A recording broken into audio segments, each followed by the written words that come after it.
ஒரு வரலாற்று சம்பவத்தை பார்ப்போம். அப்துல் ரஹ்மான் பின் அவுஃப்ங்கிற ஒரு நபித்தோழர். அவங்க வந்து நல்ல பெரிய பணக்காரர்.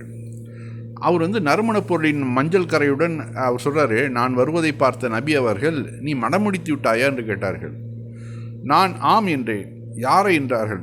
ஓர் அன்சாரி பெண்ணை என்றேன். எவ்வளவு மணக்கொடை கொடுத்தாய் என்று கேட்டார்கள். ஒரு பேரிச்சங்குட்டை எடைக்கு தங்கம் என்றேன். அப்போது நபி அவர்கள், ஓர் ஆட்டையினும் மறுத்து வலிமா மனவிருந்தாக அளிப்பாயாக என்றார்கள். நூல் புகாரி 2048. இந்த செய்தியில் நபி அவர்கள் கேட்ட கேள்வி திருமணம் முடித்தாயா என்றுதான். ஆம் என்றதும் அடுத்த கேள்வியை மகர் எவ்வளவு அப்படின்னு தான் கேட்குறாங்க.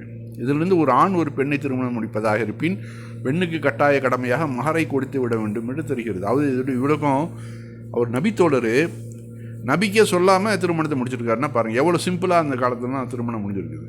இல்லைன்னா இப்போ என்ன பண்ணுறாங்க, பெரும் ஆடம்பரமாக செய்கிறோம் இல்லையா, அந்த காலத்தில் எவ்வளோ சிம்பிளாக வாழ்க்கையை ஓட்டியிருக்கிறாங்க பாருங்கள். நபி தோழர் நபியை கூட கூடாமே கல்யாணம் பண்ணியிருக்காங்க. அவர் நறுமணம் வீசுறதை பார்த்துட்டு தான் கேட்குறாங்க, என்ன நீ திருமணம் முடிச்சிட்டியா அப்படின்னு கேட்குறாங்க. அதே மாதிரி அடுத்த கேள்வியே மகர் கொடுத்தாயா அப்படின்ட்டு. அதுக்கு அடுத்தாப்புல சொல்கிறாங்க, ஒரு ஆட்டையேனும் அறுத்து விருந்து கொடுப்பாயாக. எல்லாம் வந்து மணமகன் தான் செய்யணுங்கிறாங்க. இது ஒரு வரலாற்று நிகழ்வா. அடுத்தாப்புல பாருங்கள், அடுத்து இறைவன் என்ன சொல்கிறான் பாருங்கள். அதாவது இன்றைய நடைமுறையில் உள்ள ஜீவனாசிரமத்தில் இஸ்லாம் வழங்குகின்ற முன் ஜீவனாசிரமம் என்ற மகர் பாதுகாப்பானது உத்தரவாதமானது. அதான் இறைவன் சொல்கிறான், பெண்களுக்கு அவர்களின் மகர் தொகையை மனமோந்து வழங்கி விடுங்கள் என்பது குர்ஆனின் கட்டளை. அல் குர்ஆன் 4:4. மகர் தொகையை எவ்வளவு வேண்டுமானாலும் பெண்கள் கேட்கலாம். இவ்வளவுதான் கேட்க வேண்டும் என்ற வரையறை செய்யும் உரிமை எவருக்கும் இல்லை. ஒரு குவியிலேயே மகராக நீங்கள் அவர்களுக்கு கொடுத்தாலும் அதனை திரும்ப பெறலாகாது எனவும் குர்ஆன் கட்டளையிடுகிறது. 4:20. அது ஒரு பெரும் பொற்குவியிலே நீங்கள் கொடுத்தாலும், பெண்ணுக்கு நீங்கள் மகராக கொடுத்தாலும் அதை வந்து நீங்கள் திரும்ப வாங்கக்கூடாது. அந்தளவு நீங்கள் வந்து பெண்ணு கேட்குறது அவர்களுடைய கடமை. அவள் எவ்வளோ வேணாலும் கேட்கலாம். அது அதாவது ஆணுடைய பொருளாதாரத்தை பொறுத்து இருக்குது. அந்த பெண்ணு கேட்கும்போது நம்மளால் கொடுக்க முடியுமா, முடியலன்னா இல்லைன்னு விட்டுற வேண்டியது தான். அப்படி தான் இஸ்லாமிய சட்டம். இங்கே சவுதியில் வந்து முதல்ல என்ன பண்ணுவாங்கன்னாக்க, அந்த பெண்ணை அழைச்சிட்டு போய் வீட்டெல்லாம் காமிப்பாப்புல மாப்பிள்ளை, அந்த வீடெல்லாம் பிடிச்சிருக்குதா, பெட்ரூமு, மற்றபடி அவங்களுக்காக அந்த ட்ரெஸ்ஸு, ஒரு வருஷத்துக்கு போடக்கூடிய ட்ரெஸ்ஸு, தங்க நகைகள் எல்லாத்தையும் சேர்த்து வச்சுட்டு அந்த பொண்ணை வந்து மாப்பிள்ளை அழைச்சிட்டு வந்து கல்யாணத்துக்கு முன்னாடி அப்படியே சுற்றி கூட ஒரு ஆள், ஒரு சின்ன பொண்ணாவது பையனாவது கூட வருவாங்க.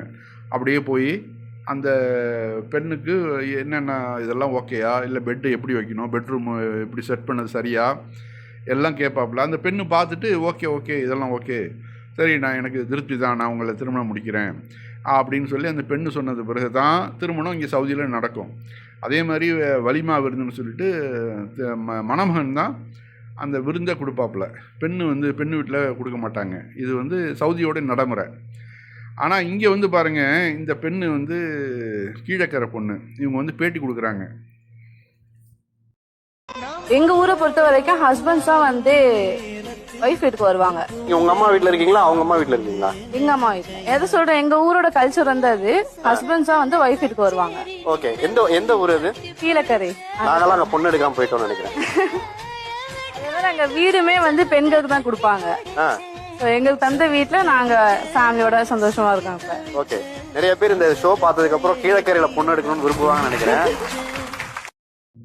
இந்த கீழக்கரை, காயல்பட்டினம் இது மாதிரியான ஊர்களில் வந்து என்ன பண்ணுவாங்கனாக்க, இப்போ ஒரு 3 பொண்ணு பெற்றுட்டான்னு வச்சுங்களேன், அவர் வந்து 3 வீடு கட்டி வச்சுருவார். சின்னதாக கூட அவங்க வீட்டில் அவங்க வசதி தகுந்த மாதிரி சின்னதாக கட்டி வச்சுருவார்.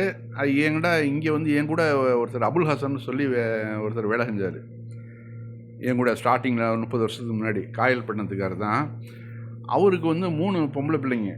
அப்போ அவர் சொன்னார், ரொம்ப கஷ்டம் நஜீர், இந்த மாதிரி 3 பொம்பளை பிள்ளைங்க எனக்கு இருக்குது, 3க்கும் நான் வீடு கட்டணும், என்னாலாம் முடியாது, ஏதோ இருக்கிற வீட்டை வந்து நான் அப்படியே டிவைட் பண்ணி 3 பாகமாக பிரித்து அந்த 3 பாகமாக அப்படியே சின்ன வீடுகளாக அப்படியே அமைச்சு கொடுக்கலான்னு இருக்கிறேன், வேறு வழி இல்லை அப்படின்னு ரொம்ப கவலைப்பட்டு இருந்தார்.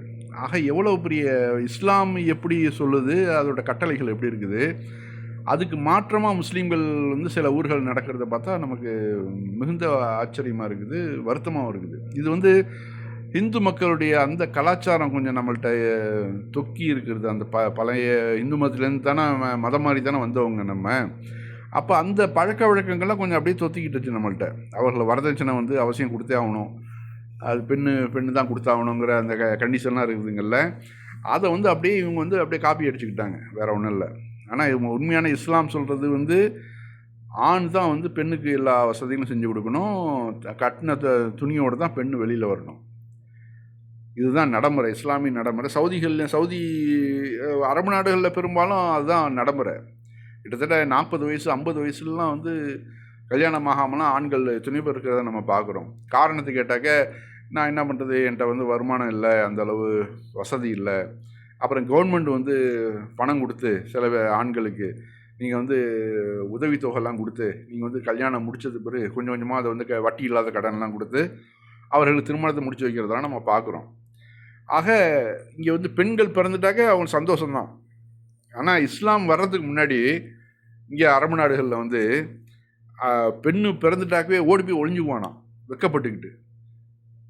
அந்த மாதிரிலாம் சஹாபிகள்லாம் இருந்துருக்குறாங்க. பெண்ணை வந்து உயிரோட புதைச்சிருக்கிறாங்க. அதுக்கு பிறகு இஸ்லாத்தை தழுவுனது பிறகு அழுதுருக்குறாங்க.